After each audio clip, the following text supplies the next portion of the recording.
Mis on senescence misinfluence tendency? See on inimlik kalduvus, inimlik efekt kaotada oma oskuseid ja võimeid siis, kui me vananeme. Vaadake, seda on võimalik tegelikult, seda protsessi on võimalik tegelikult ka pidurdada.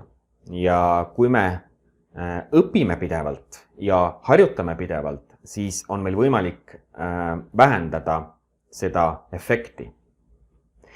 Vaadake, kui inimesed vananevad, siis tihtipeale juhtub see, et nad ei harjuta enam neid samu oskuseid ja ei kasuta neid samu teadmisi, mis kunagi, võib-olla nad on pensionile läinud.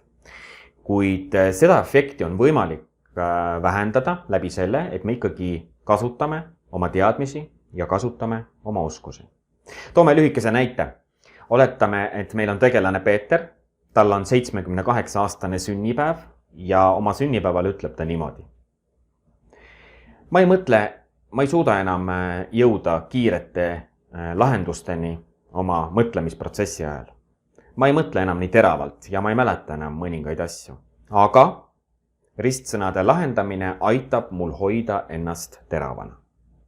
Ehk siis Peetri puhul on ristsõnade lahendamine just see protsess, mis hoiab tema nii-öelda vananemisprotsessist tuleneva oskuste ja teadmiste kadumise, hoiab siis nii-öelda mitte nii kiirena, ehk siis ta aitab ära hoida, aitab seda protsessi vähendada, protsessi kiirust vähendada.